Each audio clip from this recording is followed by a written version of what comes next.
Hello friends, NCERT learning की में आपका बहुत बहुत स्वागत है। इस वीडियो में हम लोग जो है इवोल्यूशन से कुछ मल्टीपल चॉइस क्वेश्चंस को सॉल्व करेंगे, जो कि बहुत ही इम्पॉर्टेंट है। जीआईसी के जो एग्ज़ाम्स होने वाले हैं उसमें जिसका सब्जेक्ट बायोलॉजी है उसके लिए ये काफ़ी हेल्पफुल रहेगा। तो इस वीडियो को ज़रूर से आप देखें, और अगर आपको मेरा वीडियो पसंद आए तो मेरे चैनल को ज़रूर से सब्सक्राइब करिए और लाइक करिए मेरे वीडियोज़ को। ठीक है, तो चलिए स्टार्ट करते हैं। इस वीडियो मीन्स की ये जो इवोल्यूशन के क्वेश्चंस हैं इसके 10 क्वेश्चन मैं पहले ही करा चुकी हूँ, पहले के वीडियोस में है। अगर आपने नहीं देखे हैं तो जाके जरूर से देखिए। और इस वीडियो में मैं कराने वाली हूँ आपको क्वेश्चन नंबर 11 से। यह जो है कि पार्ट 2 है, ठीक है। तो यहाँ पे ये क्वेश्चन नंबर 11 जो है हम स्टार्ट करते हैं। Human being belong to the species of. जो ह्यूमन बीइंग अभी जो फिलहाल के टाइम पे धरती पे जो भी ह्यूमन बीइंग रह रहे हैं वो कौन सी स्पीसीज है, मीन्स कि कौन से इसमें से कौन सा स्टेटमेंट सही होगा। तो यहाँ पे ऑप्शन ए है होमो इरेक्टस, बी है होमो हेवेलिस, ऑप्शन सी है होमो सेपियंस एंड डी है होमिनाइडी। तो फ्रेंड्स यहाँ पे जो आंसर है होमो सेपियंस ये करेक्ट हो जाएगा, क्योंकि बाकी जो है होमो इरेक्टस और होमो हेवेलिस ये सारे के सारे एंसेस्ट्रल ह्यूमन बीइंग की स्पीसीज है। ठीक है, नेक्स्ट जो क्वेश्चन है question number 12। Link between organism that show branching pattern of evolutionary relationship are shown by. तो जो ब्रांचिंग पैटर्न हम दिखाते हैं इवोल्यूशन की, उसके लिए हम एक चीज मतलब कि एक चीज ड्रॉ करते हैं, एक तरीका ढूंढा हुआ है उसको हमने शो करने के लिए। तो वो उसको हम क्या बोलते हैं। ठीक है, तो ऑप्शन ए है लिविंग फॉसिल, बी है कंपैरेटिव एम्ब्रियोलॉजी, सी है फाइलोजेनेटिक ट्री, डी है टू फॉसिल लेयर। तो यहाँ पे हो जाएगा ऑप्शन सी करेक्ट हो जाएगा, फाइलोजेनेटिक ट्री। आप सभी ने बनाया ही होगा फाइलोजेनेटिक ट्री, जो इवोल्यूशनरी रिलेशनशिप को दिखाने के लिए हम बनाते हैं। और कभी कभी फैमिली ट्री भी हम बनाते हैं, जो कि हमारी फैमिली के अंदर के लोगों के रिलेशनशिप को शो करती है।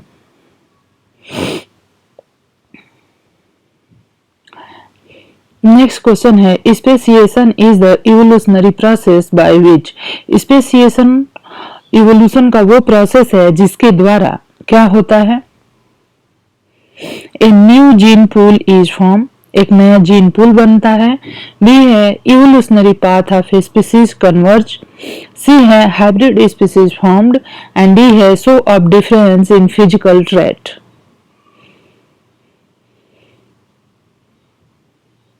तो यहाँ पे हो जाएगा स्पेसिएशन जो है एक प्रोसेस है जिसके द्वारा नई स्पीसीज बनती है।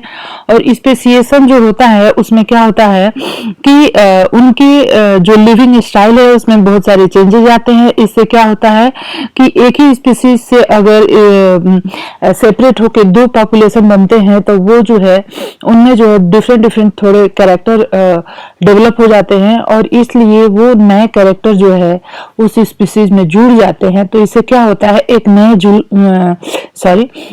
जीन पूल का निर्माण होता है। तो यहाँ पे जो ऑप्शन ए है ये करेक्ट हो जाएगा, a new gene pool is formed. Next question है evidence of evolutionary relationship is found in. तो एविडेंस जो होते हैं जो हमें मिलते हैं इवोल्यूशनरी रिलेशनशिप के, वो हमें कहाँ से मिलते हैं। मीन्स कि हमें कुछ प्रमाण मिलते हैं कि इवोल्यूशन जो है हुआ है और जो डिफरेंट डिफरेंट ऑर्गेनिज्म है उनमें क्या रिलेशन रहा है, ये हमें कहाँ से मिलता है। ऑप्शन 1 है एटमॉस्फेयर, बी है फॉसिल्स, सी है ओशन बेड एंड डी है रॉक। तो यहाँ पे ऑप्शन डी करेक्ट हो जाएगा, फॉसिल्स।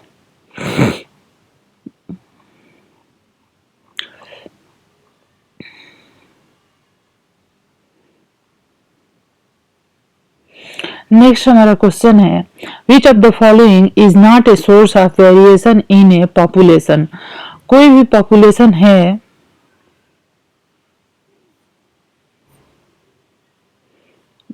ये तो हमने कर लिया।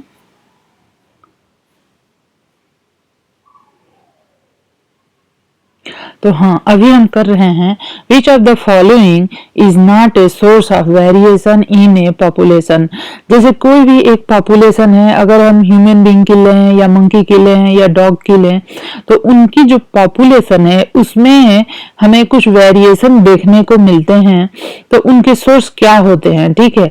लेकिन हमें यहाँ पे क्या पूछ रहा है कि कौन सा सोर्स नहीं है, not a source of variation in A population, ठीक है। तो ऑप्शन ए है इनहेरिटेड जेनेटिक डिफरेंसेस। जो जेनेटिक डिफरेंसेस इनहेरिट होते हैं वो तो वेरिएशन को के सोर्स होते हैं, तो कौन सा नहीं होता। Differences due to health, C है differences due to age and D है नन ऑफ द अबव। तो यहाँ पे बी जो है differences due to health, health की वजह से अगर कोई डिफरेंसेस आते हैं, ठीक है, तो ये वेरिएशन नहीं काज करेंगे पॉपुलेशन में, वो टेम्पररी होते हैं, ठीक है। नेक्स्ट क्वेश्चन है 16, विच of the following example of variation is not important from an evolutionary stand point. तो यहाँ पे हम देख रहे हैं कि कौन सा एग्जाम्पल जो है ऑफ वेरिएशन, जो वेरिएशन के बहुत सारे एग्जाम्पल हैं उनमें से Which of the following example of variation is not important? Variation का जो एग्जाम्पल है वो इम्पोर्टेंट नहीं है from A evolutionary stand point. तो यहाँ पे ऑप्शन ए है genetic difference between individual organism comprising the population. तो इवोल्यूशन को जब हम देखते हैं, ठीक है, तो जो वेरिएशंस होती हैं वही इवोल्यूशन को कराती हैं या करती हैं, ठीक है। तो इवोल्यूशन के हिसाब से, अगर इवोल्यूशनरी स्टैंड पॉइंट से अगर हम देखते हैं, तो जेनेटिक डिफरेंस तो इंपॉर्टेंट होगा। इनहेरिटेड डिफरेंसेस, जो बी ऑप्शन हम देख रहे हैं, inherited differences between individual organism comprising the population, जो डिफरेंसेस इनहेरिट होते हैं इंडिविजुअल्स के बीच में, ऑर्गेनिज्म कंप्राइजिंग द, जिनसे कि उनका पॉपुलेशन बनता है, ठीक है। तो जो जेनेटिक होंगे या इनहेरिटेड डिफरेंसेस होंगे वो तो इंपॉर्टेंट है इवोल्यूशनरी स्टैंड पॉइंट से, लेकिन यहाँ पे ऑप्शन सी कह रहा है difference due to diet, health, age और accident that have no effect on an individual ability to survive and reproduce, ठीक है। तो अगर हम एवोल्यूशन की बात करें और यहाँ पे जो चेंजेस, जो वेरिएशंस किसी पॉपुलेशन में खान पान की वजह से होते हैं, जैसे अगर हम ह्यूमन बीइंग की पॉपुलेशन को देखते हैं जिसमें कि कोई ह्यूमन बीइंग मोटा है, अगर कोई ज्यादा खाना खाता है वो मोटा हो जाता है और कोई पतला है, ठीक है। हेल्थ का देखें तो हेल्थ में किसी को कोई डिजीज है, किसी को नहीं है। एज में अगर देखते हैं तो कोई बड़ा है, छोटा है, और एक्सीडेंट, तो ये सारी चीजें जो अफेक्ट करती है इंडिविजुअल्स को, इससे उनके इवोल्यूशनरी स्टैंड पॉइंट में हम देखें कि कोई चेंजेस आएंगे तो नहीं आएंगे। तो यहाँ पे हमसे पूछा भी है कि नहीं इम्पोर्टेंट है, ठीक है। तो क्या इम्पोर्टेंट नहीं है? सी, क्योंकि ये जो चेंजेस होते हैं जेनेटिक डिफरेंस की वजह से या इनहेरिटेड डिफरेंसेस की वजह से, तो वो जो है कि ऑर्गेनिज्म में एक जनरेशन से दूसरे जनरेशन तक जाते हैं और इसलिए ये इम्पोर्टेंट होते हैं इवोल्यूशनरी स्टैंड पॉइंट से। जबकि जो डाइट है, हेल्थ है, एज है, इसकी वजह से जो डिफरेंसेस होते हैं वो जो है इम्पोर्टेंट नहीं होते हैं, ठीक है। यहाँ पे एक सेकेंड,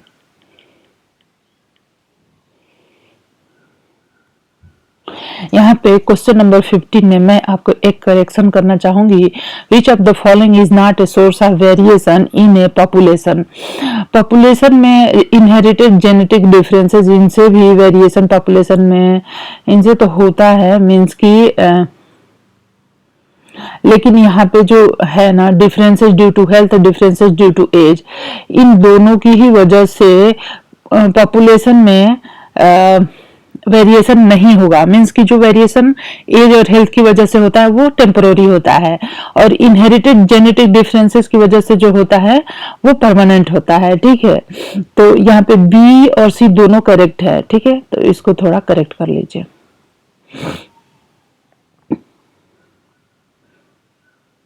नेक्स्ट जो क्वेश्चन है वो है question number 17। Why is genetic variation important from an evolutionary standpoint?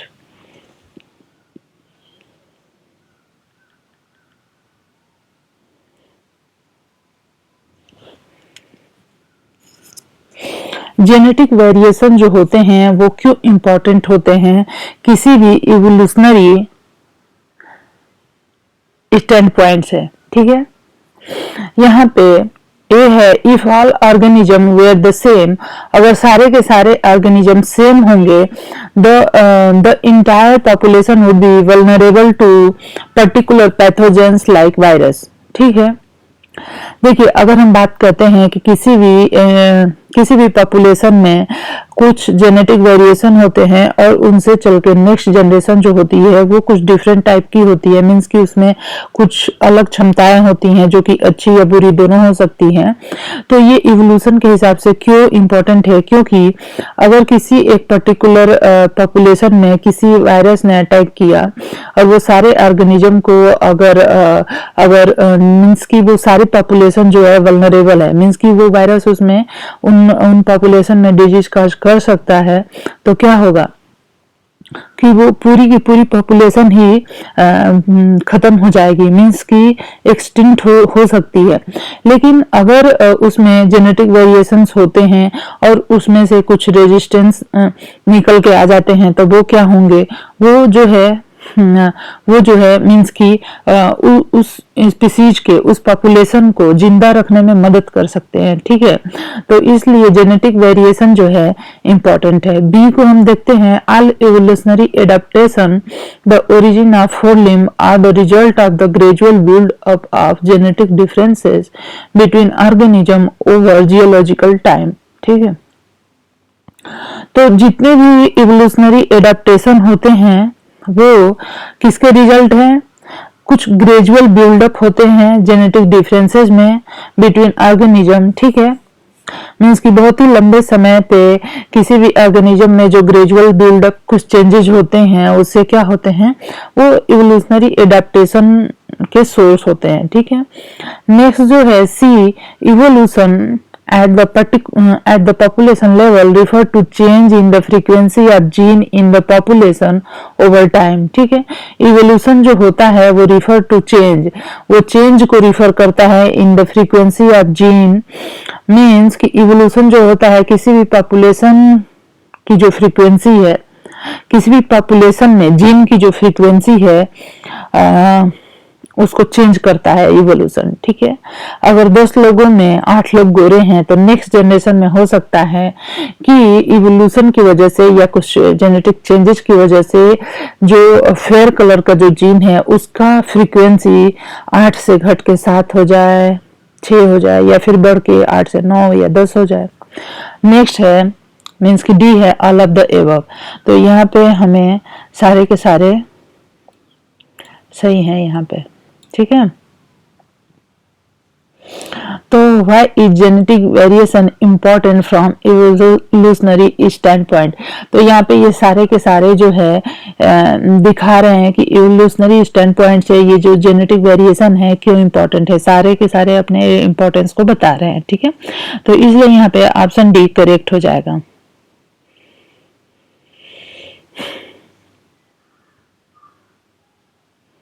Next question है, which of the following is an example of genetic variation,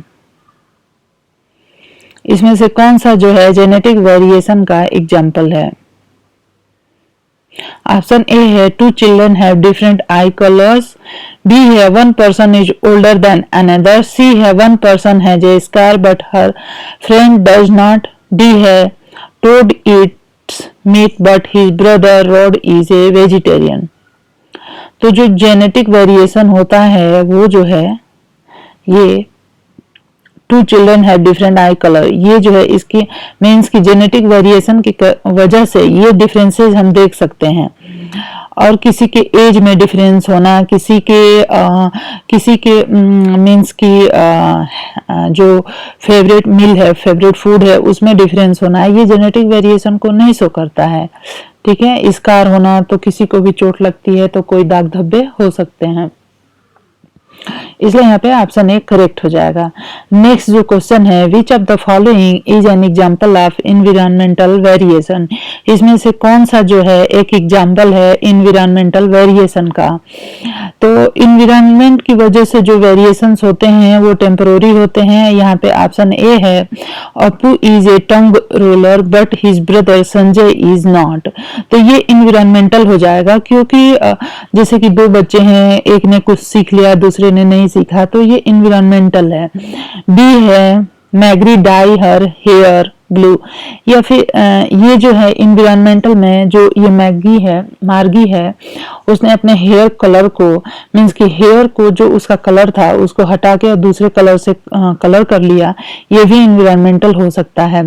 सी जो है, Homer inherited baldness from his father side of the family, तो ये तो means कि genetic होता है जो बाल्डनेस होता है। डी है, Patty and Selma have hanging ear lobes, तो जो ईयर के स्ट्रक्चर होते हैं जो बाल्डनेस होता है, ठीक है। और ये जो, सॉरी मैंने यहाँ पे थोड़ा करेक्ट करना है मुझे, जो टंग रोलिंग होता है ना, ये भी मींस की जेनेटिक होता है, मींस की जिसकी फैमिली में लोग करते हैं, मींस टंग को रोल कर सकते हैं, तो उनकी नेक्स्ट जनरेशन में भी ऐसा होता है, ठीक है। तो इस तरह से अगर हम देखें तो जो एनवायरमेंटल वेरिएशन है जो कि ऊपरी होता है, तो यहाँ पे ऑप्शन बी जो है करेक्ट हो जाएगा, मार्गी डाई हर हेयर ब्लू, ठीक है। तो फ्रेंड्स, यहाँ पे मैंने आपको 10 क्वेश्चंस कराए इवोल्यूशन से, मल्टीपल चॉइस, और ये जीआईसी जो लेक्चरशिप का एग्जाम होने वाला है इसमें बहुत इंपॉर्टेंट रहेगा।